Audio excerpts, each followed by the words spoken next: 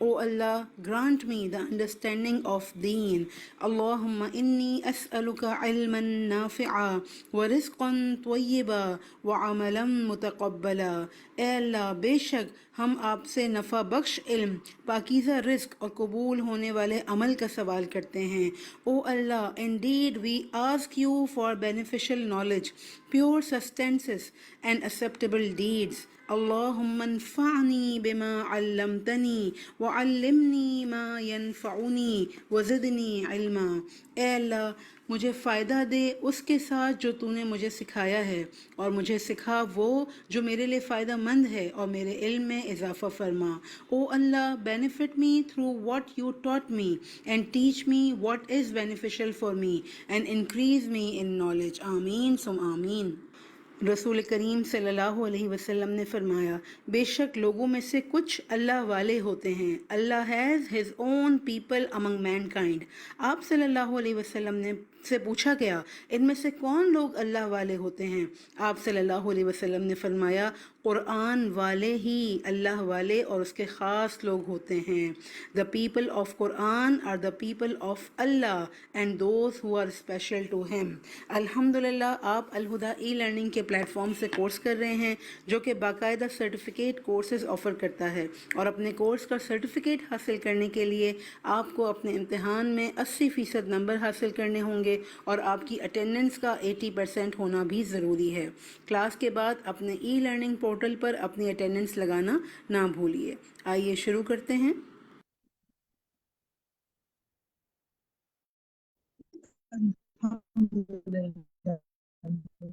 العالمین۔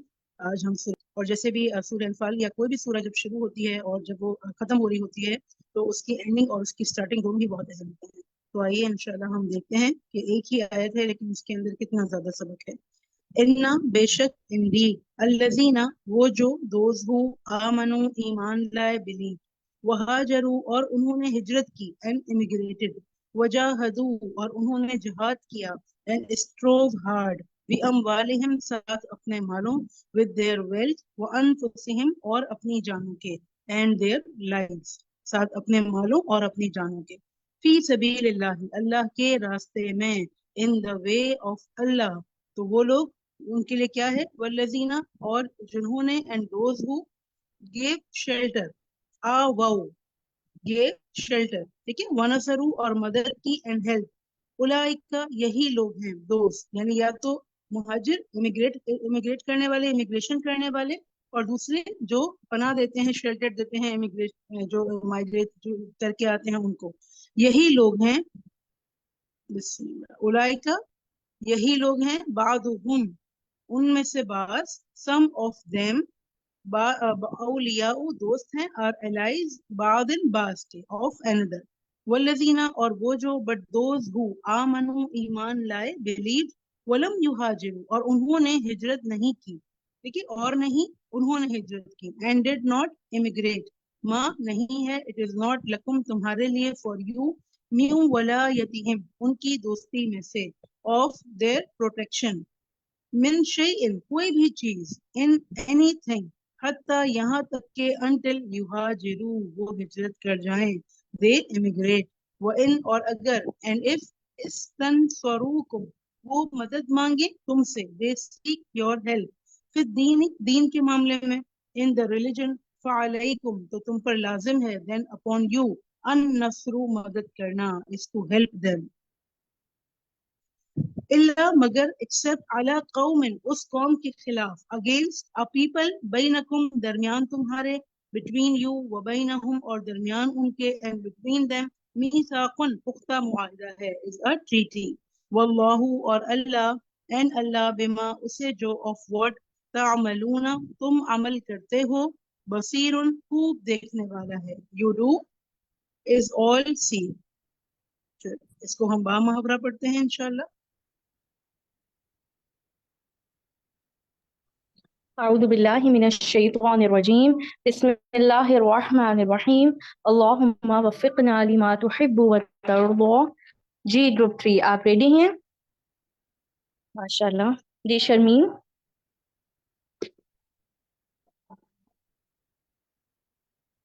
جی بات بے شک جو لوگ ایمان لائے اور انہوں نے ہجرت کی اور اللہ کے راستے میں اپنے مالوں اور جانوں سے جہاد کیا، اور وہ جنہوں نے مہاجرین کو پناہ دی اور مدد کی، یہی لوگ ایک دوسرے کے دوست ہیں۔ اور جو ایمان لائے مگر انہوں نے ہجرت نہیں کی، تمہارے لیے ان کی دوستی میں سے کچھ بھی نہیں یہاں تک کہ وہ ہجرت کر جائیں، اور اگر وہ دین کے معاملے میں تم سے مدد مانگیں تو تم پر مدد کرنا لازم ہے، مگر اس قوم کے خلاف نہیں کہ تمہارے اور ان کے درمیان پختہ معاہدہ ہے، اور جو تم عمل کرتے ہو اللہ اسے خوب دیکھنے والا ہے۔ بارک اللہ، شاباش، بہت اچھا پڑھا ہے جی۔ اب ہم اسی آیت کو انشاءاللہ انگلش میں بھی سمجھتے ہیں جی۔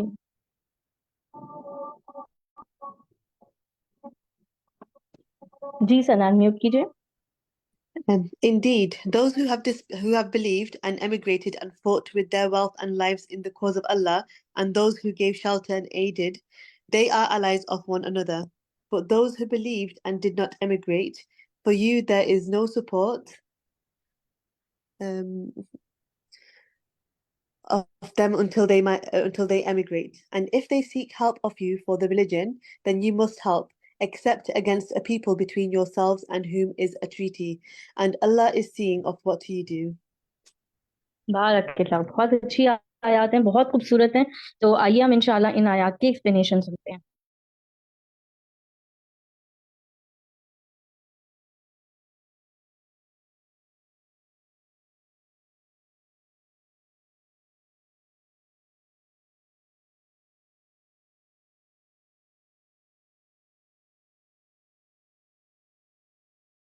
السلام علیکم ورحمۃ اللہ وبرکاتہ۔ نحمده ونصلی علی رسولہ الکریم، اما بعد فاعوذ باللہ من الشیطان الرجیم، بسم اللہ الرحمن الرحیم، رب اشرح لی صدری ویسر لی امری واحلل عقدۃ من لسانی یفقہوا قولی۔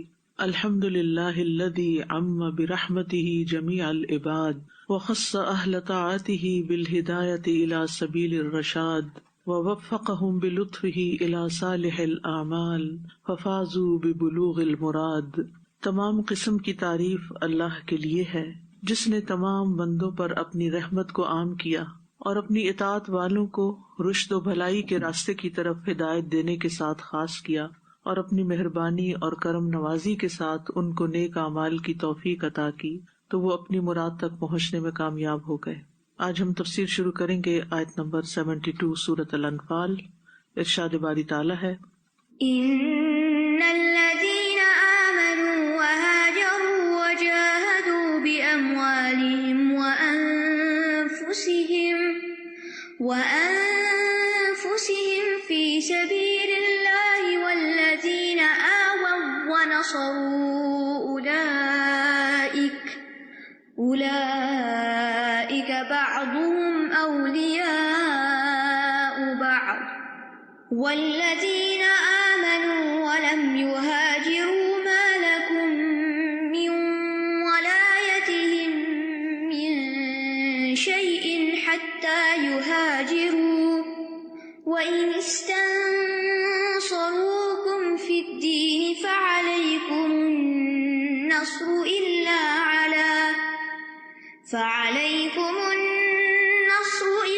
على قوم بينكم وبينهم ميثاق والله بما تعملون بصير۔ بے شک جو لوگ ایمان لائے اور انہوں نے ہجرت کی اور اللہ کے راستے میں اپنے مالوں اور جانوں سے جہاد کیا، اور وہ جنہوں نے مہاجرین کو پناہ دی اور مدد کی، یہی لوگ ایک دوسرے کے دوست ہیں۔ اور جو لوگ ایمان لائے مگر انہوں نے ہجرت نہ کی، تمہارے لیے ان کی سرپرستی کا کوئی ذمہ نہیں یہاں تک کہ وہ ہجرت کر جائیں، اور اگر وہ دین کے معاملے میں تم سے مدد مانگے تو تم پر مدد کرنا لازم ہے، مگر اس قوم کے خلاف نہیں کہ تمہارے اور ان کے درمیان پختہ معاہدہ ہے، اور جو کچھ تم کرتے ہو اللہ اسے خوب دیکھنے والا ہے۔ یہاں سے سورۃ الانفال کی اختتامی آیات ہمارے سامنے آ رہی ہیں۔ اس میں اسلامی معاشرے کے اندرونی حالات اور تعلقات اور اسلامی معاشرے اور دوسرے معاشروں کے مابین تعلقات کو جوڑا گیا ہے کہ اس نظام کی بنیاد خونی رشتوں پر نہیں ہے زمین اور علاقائی رشتوں پر بھی نہیں ہے، بلکہ اسلامی اخوت پر ہے۔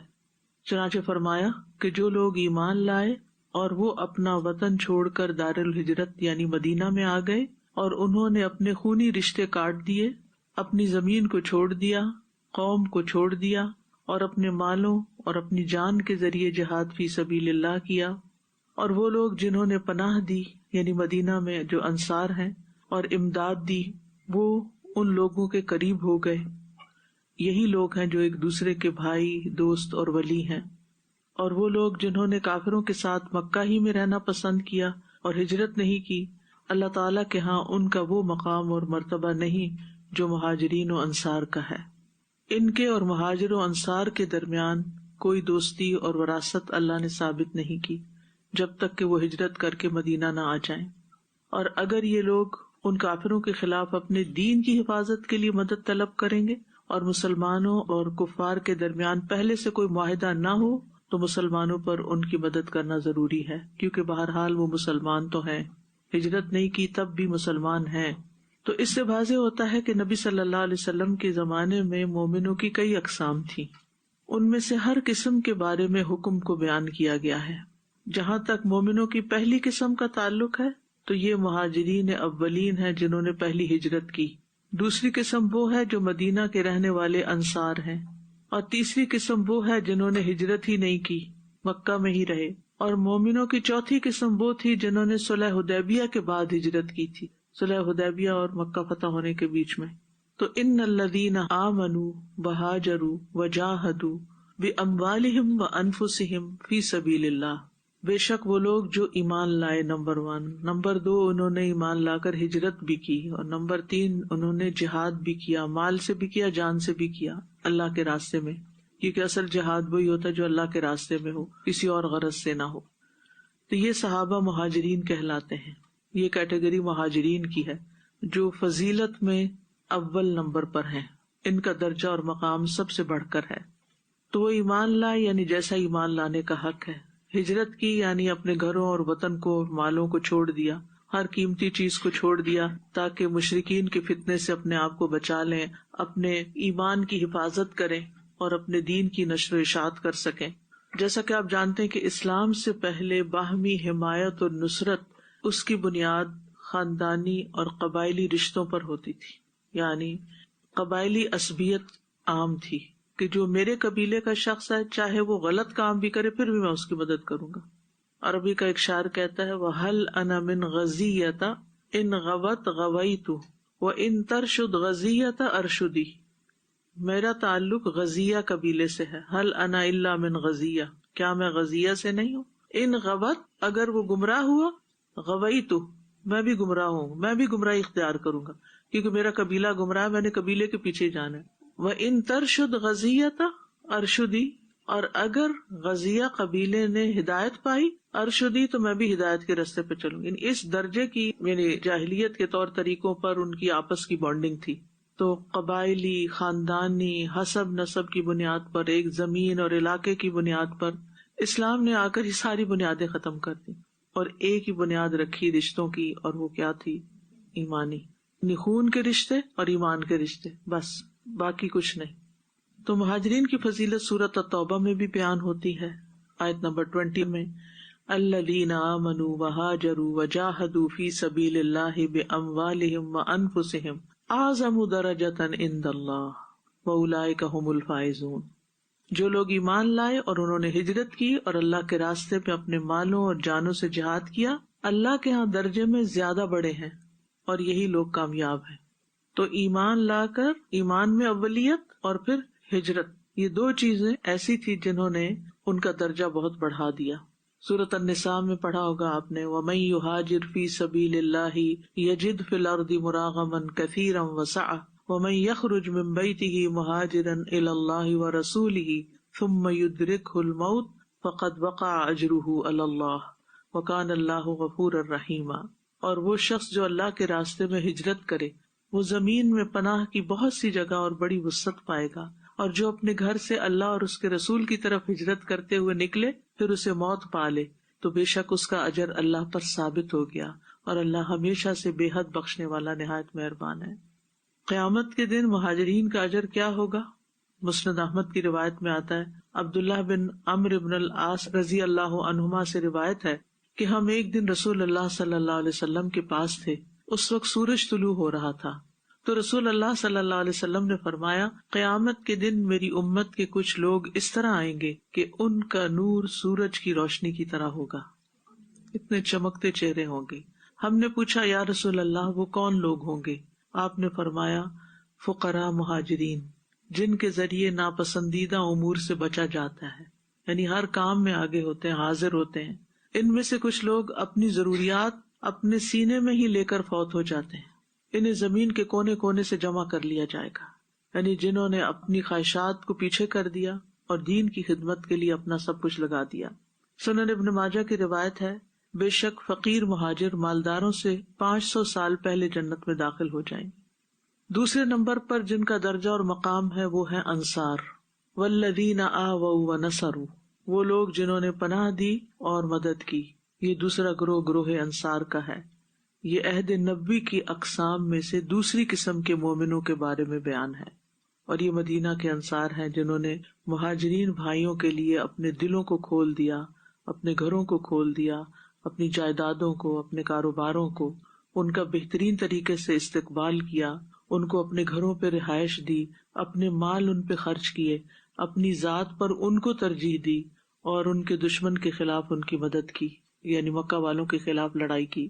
یہ مسلمان جب مکہ سے ہجرت کر کے مدینہ پہنچ رہے تھے تو بہت اہم مسئلہ تھا اور بنیادی مسئلہ تھا ان کی آباد کاری کا، کہ ان کو رکھا کہاں جائے.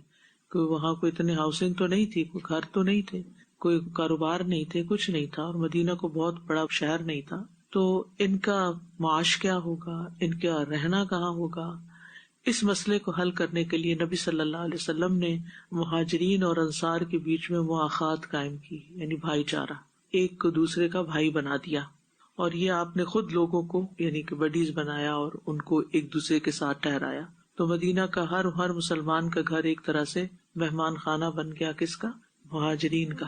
حضرت انس سے روایت ہے، آپ نے ان کے گھر میں مختلف اوقات میں 3 مجلسوں میں تقریباً 43 مہاجرین اور انصار کو مواخات کے سلسلے میں منسلک کر دیا، یعنی ایک مہاجر کو ایک انصاری کے ساتھ ملا کر انہیں بھائی بھائی بنا دیا، اور اس مہاجر کے مسائل اور بنیادی ضروریات کو اس انصاری کے ذمہ ڈال دیا کہ اب یہ تمہاری رسپانسبلٹی ہے، اس کو لک آفٹر کرنا تمہارا کام ہے.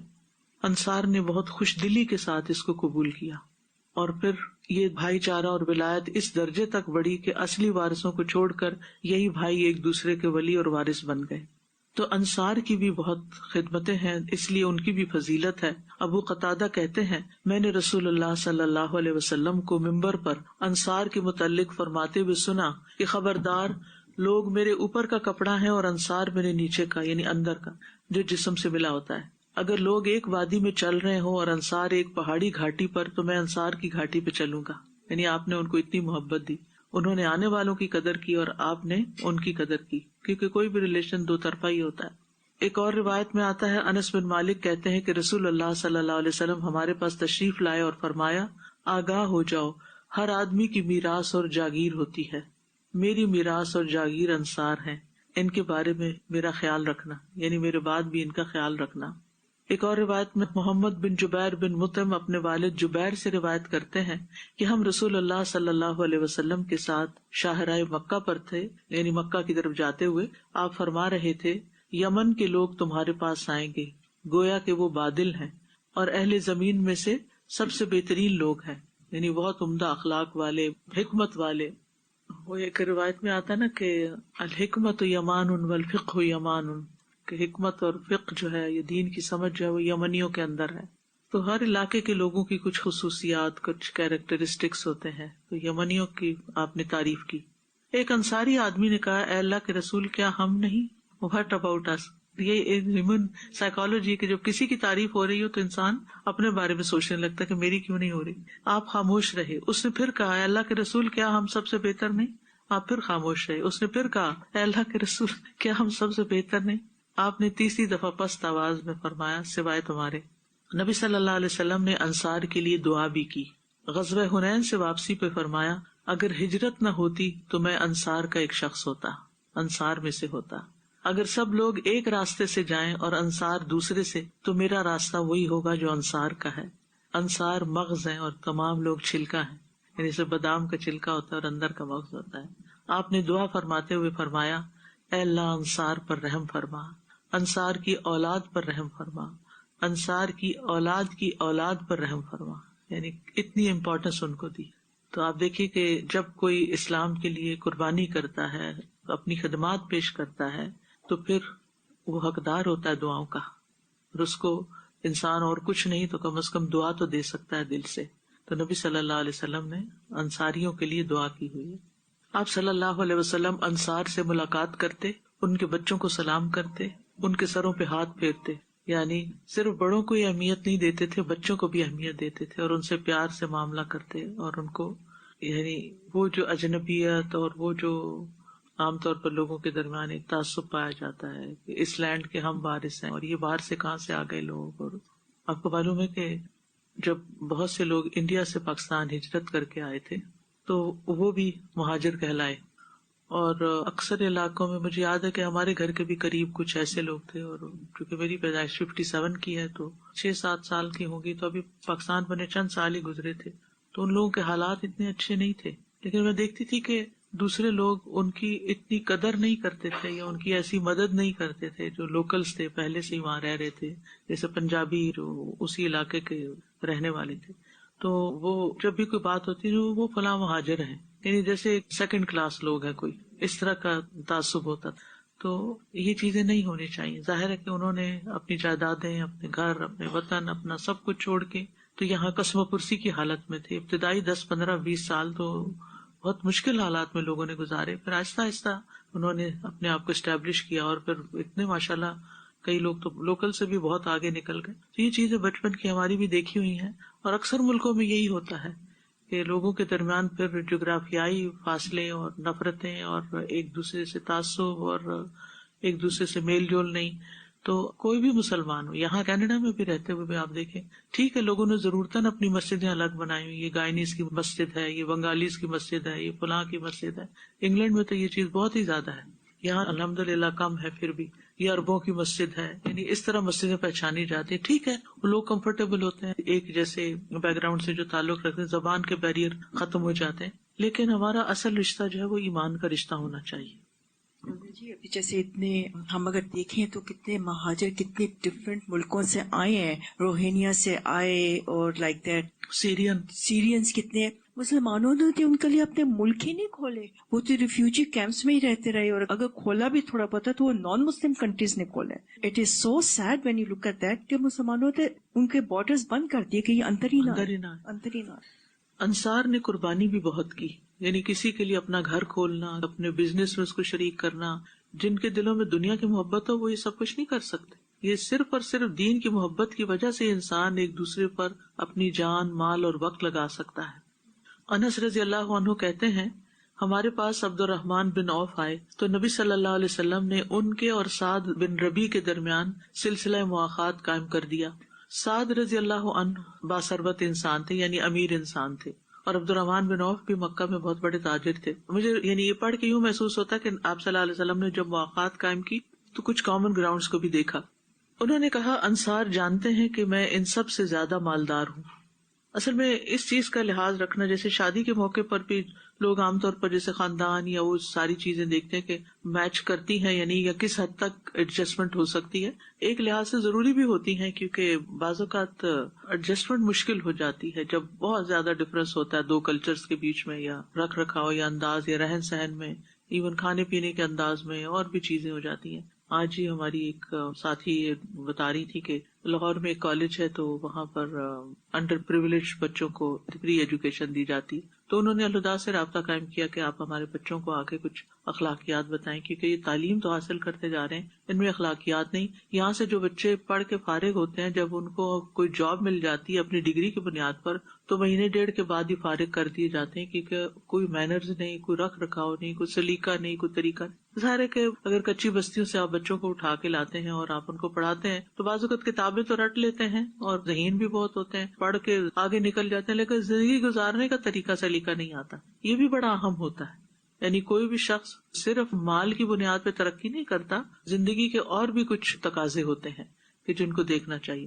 بہرحال ہمارے الحمدللہ اسٹوڈینٹس اس میں لگے ہوئے ہیں اور سکھا رہے ہیں اور کر رہے ہیں، لیکن یہ ایک بہت بڑا مسئلہ ہوتا ہے. تو اس چیز کا بھی لحاظ ضرور رکھنا چاہیے کہ جہاں ہم اپنی بیٹی کو دے رہے ہیں یا کوئی بیٹی لے کر آ رہے ہیں تو ان کی پرائرٹیز کیا ہیں، کس چیز کی اہمیت ہے ان کے نزدیک اور کس بیک گراؤنڈ سے تعلق رکھتے ہیں.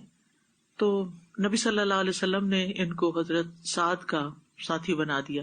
انہوں نے کہا انصار جانتے ہیں کہ میں ان سب سے زیادہ مالدار ہوں. سعد نے کہا میں اپنا مال اپنے اور آپ کے درمیان 2 حصوں میں تقسیم کر دیتا ہوں. سبحان اللہ. یعنی مدینہ کے سب سے مالدار انسان کیا کہہ رہے ہیں کہ آپ میرے بھائی بنے تو میں اپنا آدھا مال آپ کو دیتا ہوں. کیا دل تھے ان لوگوں کے. اور میری 2 بیویاں ہیں، ان میں سے جو تمہیں پسند ہو اسے دیکھ لو، میں اسے طلاق دے دیتا ہوں، اور جب اس کی عدت ختم ہو جائے تو تم اس سے نکاح کر لو. یعنی ہر چیز کی شیئرنگ. تو عبد الرحمن بن عوف نے فرمایا بارک اللہ لک فی اہلک، اللہ آپ کے اہل و عیال میں برکت فرمائے. اور یہاں اس حدیث میں نہیں، ایک اور روایت میں آتا ہے دلونی علی السوق، مجھے بازار کا رستہ دکھا دو. اور حضرت عبد الرحمن بن عوف نے نہ ان کی بیوی سے شادی کی اور نہ ہی ان کا مال لیا.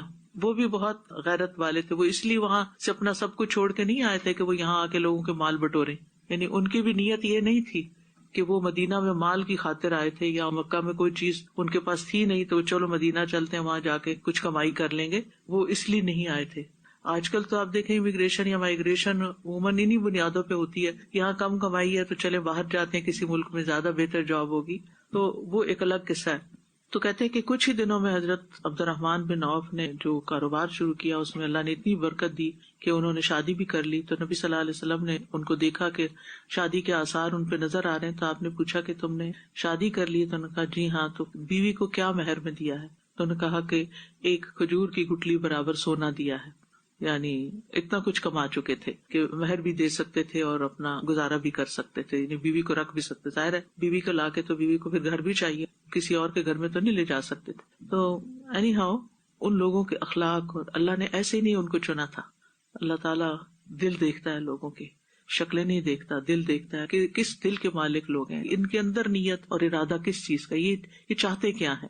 پھر اسی طرح مہاجرین کی گواہی ہے انصار کے بارے میں. انس کہتے ہیں رضی اللہ عنہ کہ نبی صلی اللہ علیہ وسلم جب مدینہ تشریف لائے تو آپ کے پاس مہاجرین نے آ کر عرض کیا اے اللہ کے رسول، جس قوم کے پاس ہم آئے ہیں ان سے بڑھ کر ہم نے کوئی قوم ایسی نہیں دیکھی جو بہت زیادہ خرچ کرنے والی ہے اور تھوڑے مال ہونے کی صورت میں بھی دوسروں کے ساتھ غمخواری کرنے والی. یعنی مال ہو تو وہ زیادہ خرچ کرتے ہیں اور اگر مال نہیں تو غمخواری ضرور کرتے ہیں. اتنے ہمدرد لوگ ہیں یہ انصار. چنانچہ انہوں نے ہمیں محنت و مشقت سے باز رکھا اور ہمیں آرام اور راحت میں شریک کیا، یہاں تک کہ ہمیں خوف ہے کہ ساری نیکیوں کا ثواب ان کو نہ مل جائے.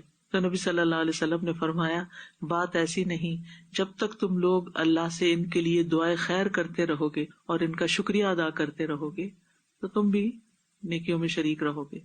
تو اس سے بھی ایک بات پتہ چلتی ہے کہ بعض اوقات انسان دوسرے کے احسان کا بدلہ مال کی شکل میں نہیں دے سکتا، لیکن دعا کی شکل میں دے سکتا ہے، تعریف کی شکل میں دے سکتا ہے. تعریف صرف منہ پہ نہیں، پیٹ پیچھے بھی. کیونکہ آج کل ایک منافقانہ قسم کی تعریف کا سلسلہ شروع ہے کہ لوگوں کے منہ پہ بہت تعریف کرتے ہیں اور پیچھے سے بازو کا جڑیں کاٹ، یا پیچھے سے کوئی اچھا کلمہ کہتے ہی نہیں کسی کے بارے میں. تو جس کا بھی آپ پر احسان ہو اس کی خوبی کہیں اور بیان کرنا یہ بھی اس کا حصہ ہے، ورنہ جس نے آپ پر احسان کیا وہ تو سارا اجر لے جائے گا اور آپ بیٹھے رہیں گے خالی ہاتھ. پھر اسی طرح انصار کا مہاجرین سے ایثار کیسا تھا. صحیح بخاری کی روایت ہے، ابو ہریرہ کہتے ہیں کہ انصار نے نبی صلی اللہ علیہ وسلم سے عرض کیا آپ باغوں کو ہمارے اور ہمارے مہاجر بھائیوں کے درمیان تقسیم کر دیں، یعنی ہماری پراپرٹیز بھی دے دیں. مدینہ والے جو تھے وہ کھجوروں کے باغوں کے مالک تھے، تو انہوں نے آپ صلی اللہ علیہ وسلم سے کہا کہ آپ اس کو تقسیم کر دیں. آپ نے فرمایا نہیں. اس پر انصار نے مہاجرین سے کہا آپ لوگ ہمارے نخلستان کی دیکھ بھال اپنے ذمے لے لیں، ہم آپ کو پیداوار میں شریک کر لیں گے، یعنی آدھا آدھا کر لیں گے. مہاجرین نے کہا ہم نے سنا اور ہم نے مان لیا، ٹھیک ہے ایسے کرتے. یعنی وہ بھی بلا وجہ ان پہ جا کے بوجھ نہیں بنے بلکہ کام کرنے والے لوگ تھے. آج کے دور میں تو اگر کوئی کسی کو سپورٹ کر رہا ہے تو وہ کہتا ہے پھر اب تو مجھے کام کی ضرورت نہیں ہے. یہ ٹرینڈ ہے مسلمانوں کے اندر. افسوس اس بات کا کہ صلاحیتیں ہوتے ہوئے بھی، ہمت طاقت ہوتے ہوئے بھی کام چور ہیں، تو اسی لیے تو پھر پیچھے رہ جاتے ہیں. پھر اسی طرح انصار جو تھے مہاجرین کی فکر کرتے تھے. انس رضی اللہ عنہ کہتے ہیں رسول اللہ صلی اللہ علیہ وسلم نے ارادہ فرمایا کہ بحرین کے علاقے میں کچھ جاگیریں لوگوں کو دیں. انصار نے مشورہ دیا آپ ایسا نہ کریں، حتیٰ کہ ہمارے مہاجر بھائیوں کو بھی جاگیریں دیں جیسے کہ ہمیں دیں گے. آپ نے فرمایا عنقریب تم دیکھو گے کہ لوگوں کو تم پر ترجیح دی جائے گی، ایسے حالات میں میری ملاقات تک یعنی آخرت میں مجھ سے ملنے تک صبر کرتے رہنا. یعنی اگر کبھی کسی موقع پر تمہیں نہ دیا جائے اور لوگوں کو دے دیا جائے تو اس پر ناراض نہیں ہونا. یہ لوگ نبی صلی اللہ علیہ وسلم کے کھانے پینے کا بھی خیال رکھتے تھے. حضرت عائشہ کہتی ہیں کہ محمد صلی اللہ علیہ وسلم کے گھر والوں پر مہینہ بھر اس طرح گزر جاتا تھا کہ آپ کے گھروں میں سے کسی کے گھر میں بھی دھواں نظر نہیں آتا، یعنی گھر میں پکانے کی کوئی چیز نہیں ہوتی تھی. ابو سلمہ نے بیان کیا، میں نے کہا پھر وہ لوگ کیا کھاتے تھے؟ فرمایا 2 سیاہ چیزیں یعنی کھجوریں اور پانی، یعنی اس پر گزارا کرتے تھے. البتہ ہمارے کچھ انصاری ہمسائے تھے، وہ مخلص ہمسائے تھے. ان کے گھروں میں پلنے والی کچھ بکریاں تھیں جنہیں چرنے کے لیے چراگاہ میں نہیں لے جایا جاتا تھا، گھر لا کر چارہ دیا جاتا تھا. وہ ان کا دودھ آپ صلی اللہ علیہ وسلم کی طرف یعنی ہمارے ہاں بھیج دیا کرتے تھے.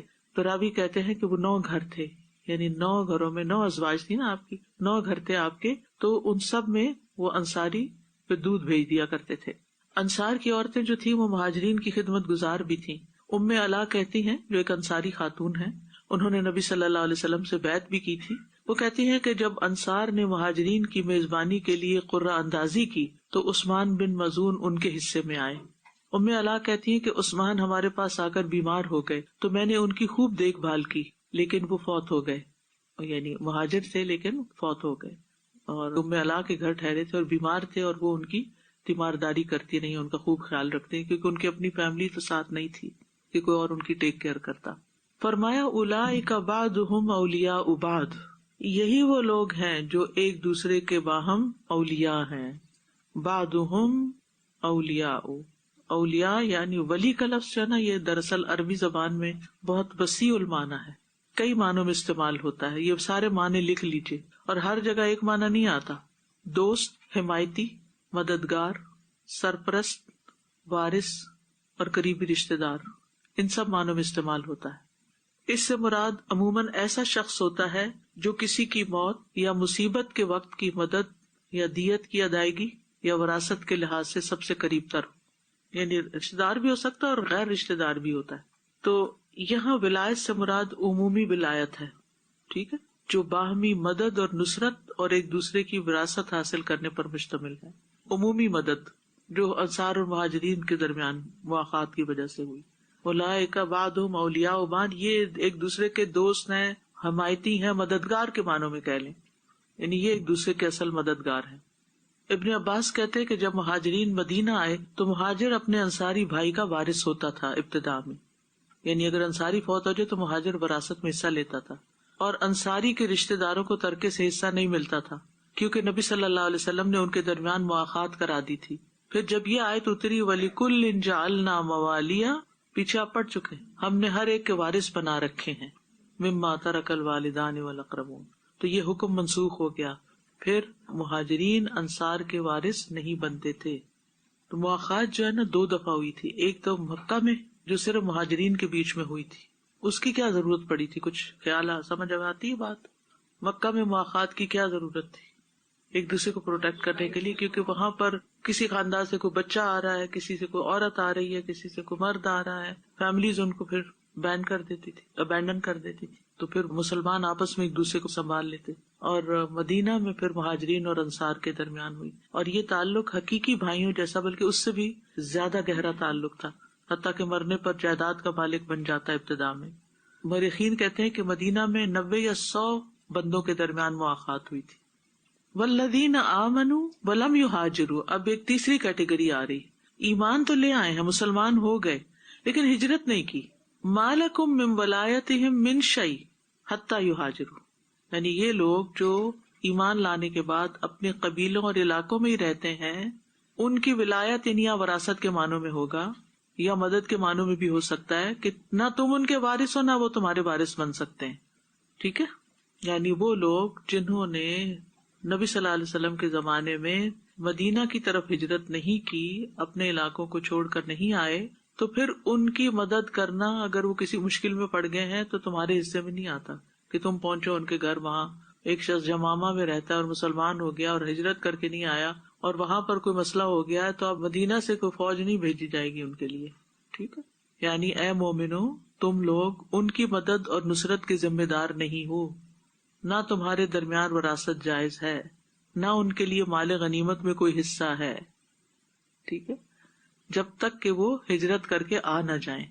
وَإِنِ اسْتَنصَرُوكُمْ فِي الدِّينِ فَعَلَيْكُمُ النَّصْرُ, اور اگر وہ تم سے مدد مانگیں دین کے معاملے میں تو تم پر مدد کرنا لازم ہے, پھر تم مدد کرو گے.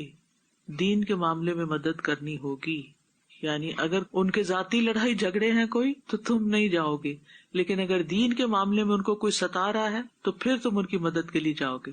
واضح, جیسے کہ سورۃ النساء میں آتا ہے نا, وَمَا لَكُمْ لَا تُقَاتِلُونَ فِي سَبِيلِ اللَّهِ وَالْمُسْتَضْعَفِينَ مِنَ الرِّجَالِ وَالنِّسَاءِ وَالْوِلْدَانِ الَّذِينَ يَقُولُونَ رَبَّنَا أَخْرِجْنَا مِنْ هَٰذِهِ الْقَرْيَةِ الظَّالِمِ أَهْلُهَا وَاجْعَل لَّنَا مِن لَّدُنكَ وَلِيًّا وَاجْعَل لَّنَا مِن لَّدُنكَ نَصِيرًا. کیا مطلب ہے؟ اور تمہیں کیا ہے کہ تم اللہ کے راستے میں ان بے بس مردوں, عورتوں اور بچوں کی خاطر نہیں لڑتے جو کہتے ہیں اے ہمارے رب ہمیں اس بستی سے نکال جس کے رہنے والے ظالم ہو گئے. یعنی دین کی وجہ سے ان پہ ظلم ڈھا رہے ہیں تو مسلمانوں کو جا کے ان کی مدد کرنی چاہیے, اور ہمارے لیے اپنے پاس سے کوئی حمایتی بنا دے اور ہمارے لیے اپنے پاس سے کوئی مددگار بنا دے. کئی مسائل ہوتے ہیں نا, ہر ایک کے لیے ہر کام پاسبل نہیں ہوتا. جیسے حضرت ابن عباس تھے تو ان کے والد مسلمان نہیں تھے اور ان کی والدہ تو یہ کمزور مسلمانوں میں سے تھے. اسی طرح کے ایک عورت بچے کو لے کے ہجرت کرنا اس کے لیے مشکل تھا, شوہر اس کے نہیں جا رہے یا کوئی اس کا وہاں گھر بار نہیں, لیکن کچھ عورتیں پھر بھی نکلی. تو ہر طرح کے لوگ ہوتے ہیں نا, ہر شخص کا لیول ایک نہیں ہوتا کسی کا ایکشن پہ.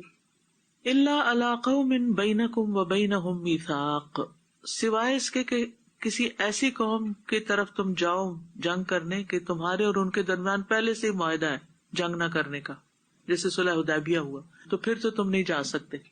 یعنی صلح اور جنگ نہ کرنے کا اگر معاہدہ ہو, میثاق کا مطلب عہد ہے, معاہدہ ہے, تو پھر ان مسلمانوں کی حمایت کے مقابلے میں معاہدے کی پاسداری ضروری ہے. یعنی اگر تمہارا کفار سے کوئی معاہدہ ہو کہ آپس میں ایک دوسرے سے جنگ نہیں کریں گے اور تمہارے مسلمان وہاں پر رہتے ہیں اور وہ تمہیں مدد کے لیے پکار رہے ہیں, تو تم عہد شکنی کر کے معاہدہ توڑ کے مدد کو نہیں جا سکتے, بلکہ مسلمانوں سے یہ کہا جائے گا کہ تم یہ جگہ چھوڑ دو, اگر یہاں پر آپریشن کا تم شکار ہو تو پھر یہ جگہ یہاں سے چھوڑ کے چلے جاؤ, اپنا ایمان بچاؤ, اپنی جان بچاؤ. واللہ بما تعملون بصیر, اور جو کچھ تم کرتے ہو اللہ تعالیٰ اس کو خوب دیکھنے والا ہے, یعنی تمہارے حالات کو خوب جانتا ہے. تو اس لیے اس نے تمہیں ایسے احکام دیے ہیں جن پر تم آرام سے عمل کر سکتے ہو. تو اس آیت سے جو باتیں پتہ چلتی ہیں, ایک یہ کہ اللہ کے نزدیک مومنوں کے درجات ہیں, سب مومن ایک درجے پر نہیں ہیں, ہر شخص درجے اور کمال میں دوسرے سے الگ ہے. درجات کس بنیاد پر ہیں؟ اعمال اور قربانیوں کی بنا پر. وَلِكُلٍّ دَرَجَاتٌ مِّمَّا عَمِلُوا. پھر یہ پتہ چلتا ہے کہ سب سے کامل مومن مہاجرین و انصار ہے, یعنی جو ایمان, ہجرت اور جہاد کو جمع کیے ہوئے ہیں, یا پھر ایمان اور جہاد کو. مہاجرین کا درجہ اس لیے زیادہ ہے کہ انہوں نے ایمان بھی لائے, ہجرت بھی کی اور جہاد بھی کیا, اور انصار انہوں نے ایمان لائے, نصرت کی اور جہاد کیا. اس سے کم درجہ والے حدیبیہ کے بعد ہجرت کرنے والے ہیں, انہوں نے جہاد کیا لیکن صلح حدیبیہ کے بعد. اور سب سے کم درجے میں وہ جنہوں نے ہجرت ہی نہیں کی. تو جب ہجرت ہی نہیں کی تو جہاد کہاں سے کریں گے؟ اور اس آیت سے بھی پتہ چلتا ہے کہ مومن کی مدد کرنا واجب ہے, اس کی غم گساری کرنا, اس سے محبت کرنا, اور یہ افضل اعمال میں سے ہے. ابن عمر بیان کرتے ہیں کہ ایک آدمی نبی صلی اللہ علیہ وسلم کے پاس آیا اور کہا, اے اللہ کے رسول, کون سے لوگ اللہ کو زیادہ محبوب ہیں اور کون سے اعمال اللہ کو زیادہ پسند ہیں؟ رسول اللہ صلی اللہ علیہ وسلم نے فرمایا, وہ لوگ اللہ کو زیادہ پیارے ہیں جو دوسرے لوگوں کے لیے سب سے زیادہ فائدہ مند ہو, جو دوسروں کو فائدہ پہنچانے والے. کہ میں کس طرح کسی کی مدد کر سکتی, اس کو اپنی ہیبٹ بنا لیجیے کہ میں کس طرح کسی کے کام آؤں. اور ہر شخص دوسروں کے اسی وقت کام آ سکتا ہے جب وہ چیز اس کے اپنے پاس ہو, کوئی اسکل ہو, کوئی مال ہو, کوئی اچھا مشورہ ہو, کوئی جسمانی قوت اور طاقت ہو, کوئی علم ہو. یعنی کس بنیاد پر آپ دوسرے کی مدد کر سکتے؟ آپ کسی کو وہی دے سکتے ہیں جو آپ کو اپنے پاس ہے. تو سب سے پہلے تو ایکوائر کریں چیزیں, علم حاصل کریں، اپنی عقل میچورٹی کو بڑھائیں، اپنی سکلز میں اضافہ کریں تاکہ آپ فائدے کے بن سکیں. ایک ڈاکٹر دوسرے کے لیے کب فائدہ مند ہوتا ہے؟ جب وہ سال ہر سال محنت کر کے اور پھر پریکٹس کرتا ہے اس کی. اگر کوئی پڑھے ہی نہ اور صرف تمنا رکھے. اب بخاری میں کتاب التمنی آ رہی ہے، کل ہمارا کتاب الاحکام ختم ہو گیا ہے، تو میں آپ لوگوں کو انکریج کروں گی کہ منڈے کے دن صرف 45 منٹ کی کلاس ہوتی ہے، گھر میں کوکنگ کرتے ہوئے بھی آپ سن سکتے ہیں. تو اس نیکسٹ چیپٹر کو سن لیجیے ایوری منڈے اونلی 11:15 سے لے کے 12 o'clock تک انشاءاللہ. ہوتا پتہ کیا ہے، صرف ٹیون کرنے کی ضرورت ہوتی ہے. اگر ٹیون اپ ہو نا آپ، اس وقت ٹائم ٹیبل میں لکھا ہوا اور کس طرح کرنی ہے، کہاں سے جا کے کرنی ہے، لنک کہاں سے لینا ہے، کیسے کنیکٹ ہو سکتے ہیں، تو پھر وہ کام ہو جاتا ہے. اور جس چیز کی ہم پلاننگ نہیں کرتے نا وہ کام نہیں پھر ہوتا. تو پلان کر لیں، ٹھیک ہے. اور سورۃ توبہ انشاءاللہ کل سے شروع ہوگی، تو اوروں کو دعوت دیں کہ ایک نئی سورت شروع ہو رہی ہے تو وہ اس سے جوائن کر لیں. تو بہرحال اللہ کے نزدیک سب سے زیادہ محبوب لوگ، اللہ کے پیارے، جیسے ہم کہتے ہیں نا عام زبان اللہ کے پیارے، تو اللہ کے پیارے وہ ہیں جو لوگوں کو زیادہ فائدہ دیتے ہیں، اللہ کے بندوں کو فائدہ پہنچانے والے ہیں. اور اللہ کے نزدیک سب سے پسندیدہ اعمال کیا ہیں؟ اپنے مسلمان بھائی کو خوش کرنا، یا اس سے کسی تکلیف کو دور کرنا، یا اس کا قرضہ ادا کر دینا، یا اس سے بھوک کو دور کر دینا. جو اپنے بھائی کے ساتھ اس کی ضرورت پوری کرنے کے لیے چلا یہاں تک کہ اسے پورا کر دیا، اللہ اس کو اس دن ثابت قدم رکھے گا جس دن قدم ڈگمگا جائیں گے. کسی کو ہاسپٹل جانا ہے، کسی کو بینک جانا ہے، کسی کو اسکول جانا ہے، داخلہ لینا ہے، کسی کو کوئی چیز خریدنی ہے، اس کو سمجھ نہیں آ رہی کہ وہ کون سا ماڈل لے، کیا کرے، آپ اس کو گائیڈ کرتے ہیں، آپ اس کی رہنمائی کرتے ہیں، آپ اس کو لنک بھیج دیتے ہیں. یہ چھوٹے چھوٹے کام ہوتے ہیں، ان کو اجر کی نیت سے کیا کریں کہ یہ میرے لیے ثواب کا باعث ہے. یہ نہیں کہ ہائے اب پھر میں کہاں سے ڈھونڈوں، لوگ خود کیوں نہیں ڈھونڈ لیتے، ہر چیز میری سر پہ ڈال دیتے ہیں. اور بعض اوقات ایسا ہوتا ہے نا، بچے جلدی میں ہوتے ہیں، ان کو کام پہ جانا ہوتا ہے تو آپ کو کوئی کام کہہ جاتے ہیں، فلاں جگہ کال کر دے، اب یہ بھی میں ہی کروں، تو اس پہ اپسیٹ نہیں ہوا کریں. اس نے کہا اچھا مجھے نیکی کا ایک موقع مل گیا، ایک خدمت کا موقع مل گیا، چلیں یہ نیکی میں کما لیتی ہوں. اپنا تکیہ کلام بنا لیں، چلیں یہ نیکی میں کما لیتی ہوں، چاہے اپنے گھر پر ہی ہو. کیونکہ بعض اوقات نا کوئی ذرا سی رسپانسبلٹی ہم پہ ڈال دینا، ہمارا ایٹیٹیوڈ، یعنی آپ سوچئے ہمارا کیا ریئیکشن ہوتا ہے. کوئی ہمیں کام کر کہہ دے، شوہر کام کہہ دیں، بچے کہہ دیں، دوست کہہ دیں، کوئی کہہ دے، مصیبت کھڑی ہو جاتی، پریشانی لگ جاتی ہم کو. رسول اللہ صلی اللہ علیہ وسلم نے فرمایا جو اپنے بھائی کی مدد میں لگا رہتا ہے اللہ تعالیٰ اس کی مدد میں لگا رہتا ہے، اس کے کام آسان ہو جاتے ہیں. کسی کی مدد کرنا اس پر احسان نہیں، اپنے پہ احسان ہے. ان احسنتم احسنتم لانفسکم، اگر تم نے احسان کیا تو اپنی جان پہ کیا، کر کسی کا بھلا رہے ہو اور فائدہ اپنا ہو رہا ہے. ہو سکتا ہے ہم مدد لینے والوں میں ہوتے، اللہ نے اگر ہمیں دینے والوں میں بنایا، کتنا احسان ہے، اس کا کتنا شکر ادا کرنا چاہیے کہ اللہ مجھے اس کام کے قابل بنایا. بعض اوقات میں سوالات کے جواب دے رہی ہوتی ہے نا، تدریس صاحب پاس آتے ہیں تو کہتے ہیں یہ کون ہے، میں کہتی ہوں مجھے کوئی پتہ نہیں کون ہے، میں تو صرف اللہ کی خاطر ان پریشان بہنوں کی مدد کرتی ہوں کہ ان کو کوئی بتانے والا نہیں ہے اس مسئلے کا حل، تو ہو سکتا ہے میری ایک بات سے ان کو کوئی زندگی کی راہ مل جائے. چاہے چند سیکنڈ کا میسج، میں لمبا کر ہی نہیں سکتی، چند سیکنڈ کا میسج بھی ہو، لوگوں کو اگر صرف اتنا بتا دے جو فلاں کتاب اٹھا کے پڑھ لیں اس میں آپ کو یہ مسئلہ مل جائے گا. بس مثال کے طور پہ لوگ آپ سے نماز کے مسائل پوچھتے ہیں نا، تو اگر آپ کو مسئلہ نہیں پتا تو آپ کہتے ہیں سوری آئی ڈونٹ نو، یہ نہیں کہا کریں. آپ کریں گے دیکھیں یہ کتاب ہے نماز نبوی، اس میں آپ دیکھ لیں.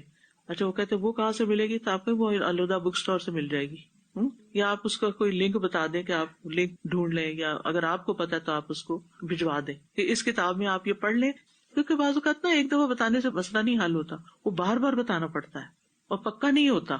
لوگوں کے پاس کتاب ہوگی، ہر روز خود ہی کھول کے پڑھنا شروع کر دیں گے، ان کے مسئلے حل ہو جائیں گے. تو وہی جیسے حضرت عبد الرحمن بن عوف نے کہا دلونی علی السوق، مجھے بازار کا رستہ بتا دو، آگے میرا کام ہے، میں دیکھ لوں گا کیا کرنا ہے.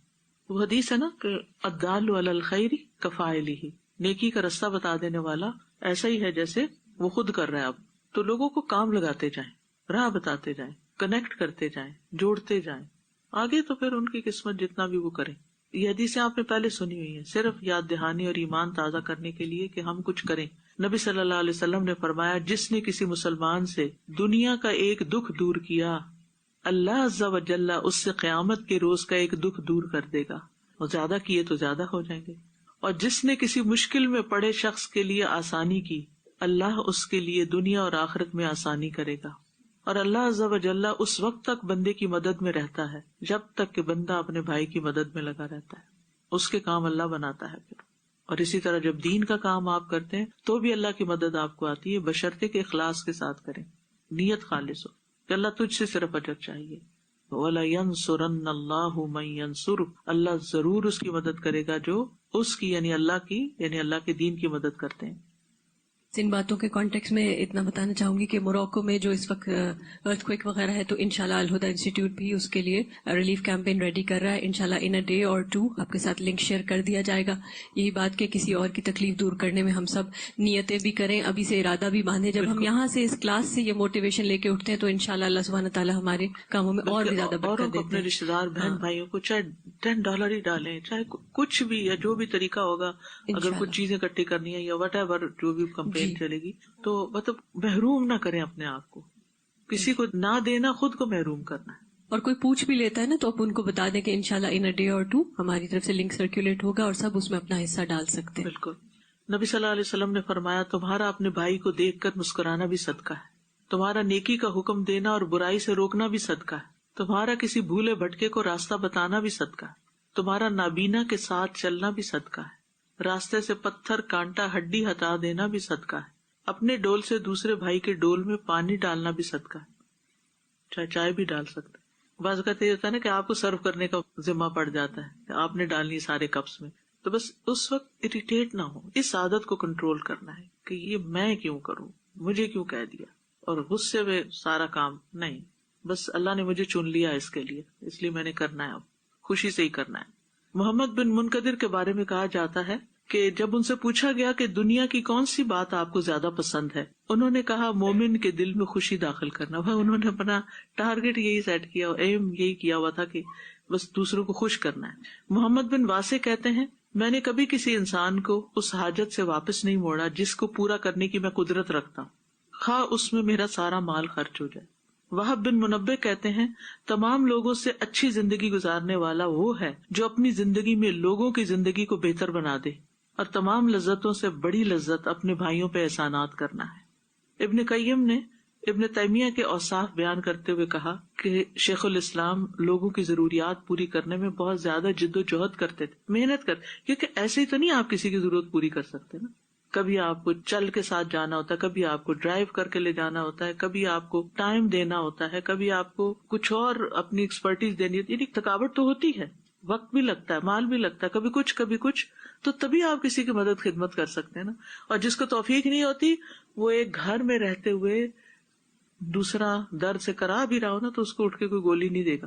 یعنی ایسے بھی ظالم لوگ ہوتے ہیں، لوگ جو بتاتے ہیں نا گھروں کے حالات، اس سے پتہ چلتا ہے. اور چھٹی بات یہاں سے یہ پتہ چلتی ہے کہ وراثت کا حق صرف رشتہ داروں کے لیے، جس میں ازدواجی تعلق، حسب نسب اور آقا اور غلام کے تعلق سے حاصل ہونے والی وراثت کے علاوہ کسی قسم کی وراثت کا حکم منسوخ ہے.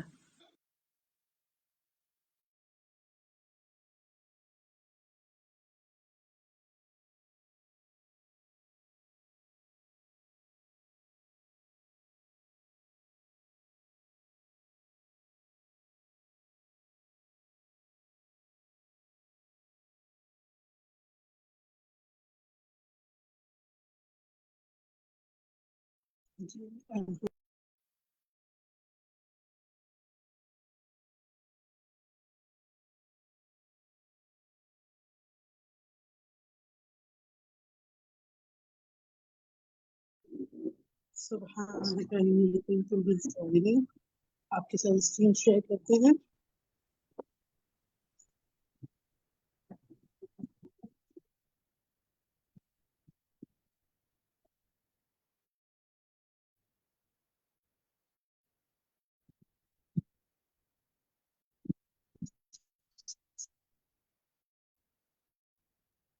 سورہ انفال کی طرح آپ نے دیکھا کہ ماشاءاللہ سورہ قرآن جب ہم نے پڑھی تھی تو اس میں بھی بظاہر سادہ سی نظر آنے والی آیات یا غزوے کے کانٹیکسٹ میں نظر آنے والی آیات میں ہمارے ڈیلی پریکٹیکل لائف میں کے لیے کتنے لیسنس تھے الحمدللہ. اور آج یہاں بھی آپ دیکھتے ہیں کہ بہت سارے لیسنس ہیں. میں ذرا سا اپنی سیٹنگز چیک کر لوں. بسم اللہ الرحمن الرحیم. چلیے آپ سب کو میری آواز آ رہی ہے؟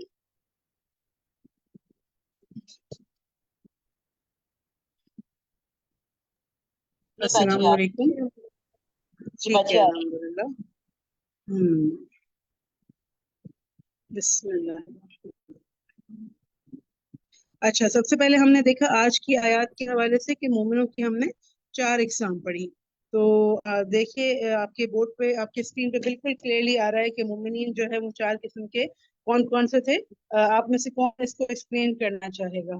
نصرت ناز شارٹلی. ٹھیک ہے، چیزیں بورڈ پہ لکھی ہوئی ہیں، صرف بتائیے کہ کیا ہے، ان سے کیسے سمجھیں اس شارٹ کو. ساتھی کہ سب سے پہلے قسم مہاجرین کے جو ایمان بھی لائے، پھر انہوں نے ہجرت کی اور مال اور جان سے ہی جہاد بھی کیا.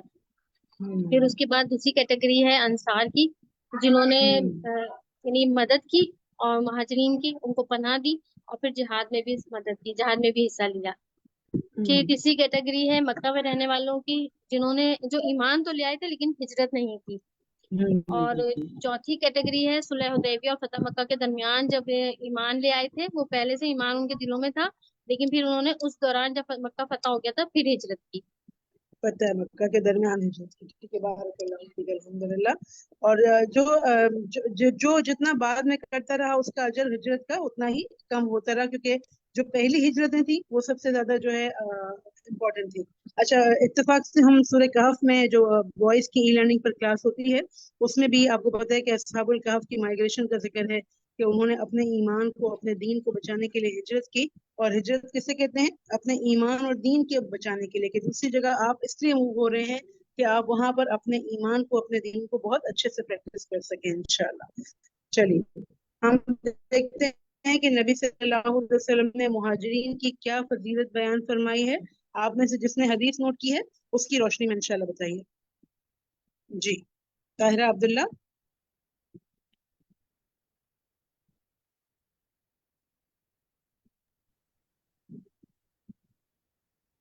جی باجی، ان کی جو ہے وہ بہت فضیلت بیان کی ہے، جس طرح کی جو ہے وہ مہاجرین کی فضیلت جو ہے سورہ توبہ کی آیت نمبر 21 میں بھی بیان ہوئی ہے. جو لوگ ایمان لائے اور انہوں نے سوری ظاہرہ، حدیث کی روشنی میں آپ کو بتانا ہے. سوال میں دیکھیے آج ہم نے 2 بہت پیاری احادیث اس کے بارے میں سنی تھی. ٹھیک ہے باجی. چلے آپ ایسا کریں، اس کو سارٹ آؤٹ کریں، پھر ہم جب تک آپ سے دوسری حدیث پوچھیں گے ہم پوچھتے ہیں روبینہ سلیم سے. جی روبینہ. مسند احمد کی روایت ہے، رسول اللہ نے فرمایا قیامت کے دن میری امت کے کچھ لوگ اس طرح آئیں گے کہ ان کا نور سورج کی روشنی کی طرح ہوگا. ہم نے پوچھا یا رسول اللہ وہ کون لوگ ہوں گے؟ آپ نے فرمایا فقراء مہاجرین، جن کے ذریعے سے الحمدللہ، بارک ناپسندیدہ امور سے بچا جاتا ہے.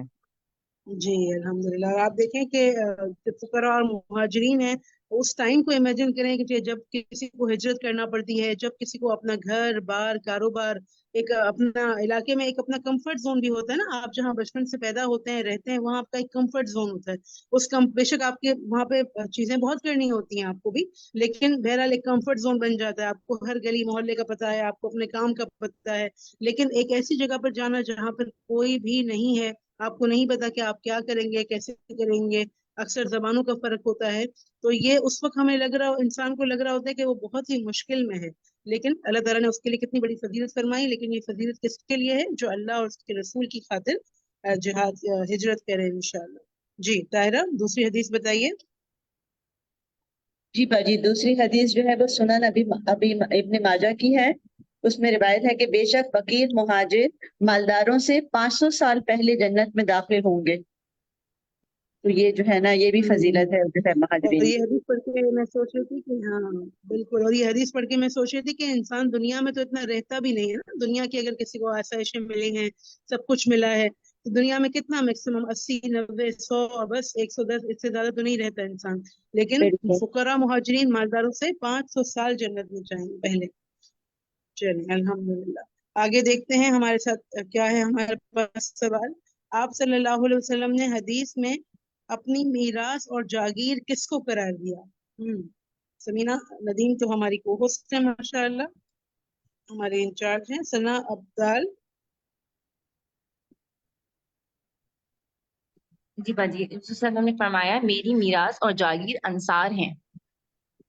انصار ہیں. پہلے ہم نے مہاجرین کی فضیلت دیکھی اور اب ہم نے انصار کی فضیلت دیکھی. تو آپ دیکھیے کہ